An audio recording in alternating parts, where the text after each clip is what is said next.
interesting you said that because in your article you had interviewed one older black man. I can't remember his name. I think you actually named him, and I want to say he worked in government. It wasn't the young alderman; it was someone else you interviewed. Wendell Harris. He was Okay, a former factory worker who became an elected official for the and he public mentioned education.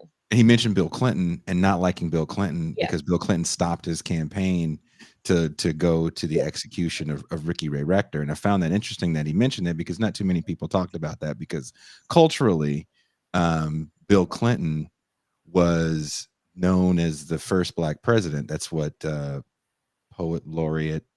No, not what is And she? I think Tony said it. Toni Morrison. I love Tony, but I'm gonna pretend like that Toni, did not happen. She's my Toni favorite. Morrison on, and she never backed down from it. Really, later in life, she. There's no president that's done more damage to black people in America since Woodrow Wilson. Hey, she said something different, Pascal, and she has something you don't, and that's a Nobel. So. No, she doesn't. No, she has a Pulitzer. Take that. God rest his soul. The point of the matter is, between NAFTA, GATT, welfare reform, mass incarceration, now Rwanda, Haiti, you name it, Bill Clinton was a complete disaster. When Bill Clinton signed the welfare reform bill, he signs it in front of a bunch of black women, aka welfare mothers, right?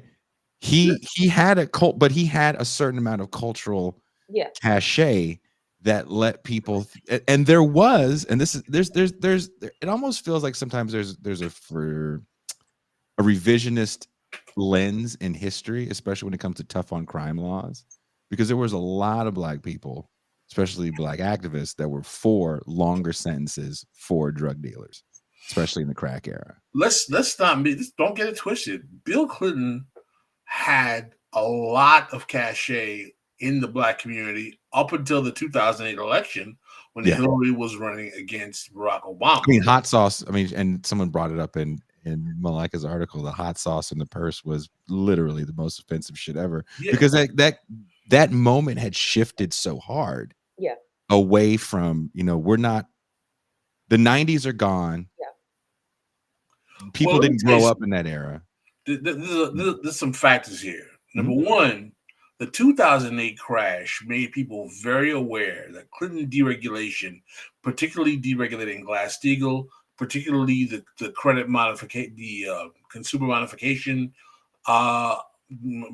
that he made, helped facilitate the 2008 crash. Second of all, the rise of Bernie Sanders focusing in on how Clintonian triangulation had caused the Democratic Party to abandon the working class, had a profound effect on the body politic, becoming seriously aware to the fact that Clinton was no friend to regular marginalized people, and that he basically turned the Democratic Party into the Republican Party light.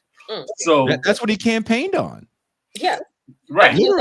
Going back to your point, that was why he stopped his campaign to go down to witness that execution.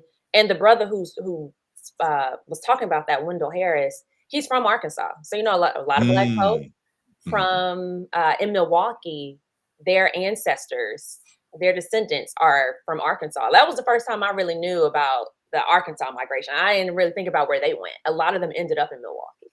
So because he was born in Arkansas and moved up here, he already knew what Bill Clinton was about. So he was already pissed off at that because he saw it. He saw it unfold. He saw the way with the triangulation. Is that how we say it? Oh, I feel like I'm missing a syllable. He's one of these. Look, Pascal, look at you. You're too uppity. I always write it down. I always write it out, but I don't think I've ever had to say it. I feel like I'm missing a syllable. It don't matter. But with the triangulation, he appealed to black people with these cultural ideas, these cultural norms and practices, and hanging around black people. And he's Southern, so we know a lot of white folks who are from the South. There is a certain familiarity that they have with black churches and black people. Yes. And so he leaned on that. But he also was the host.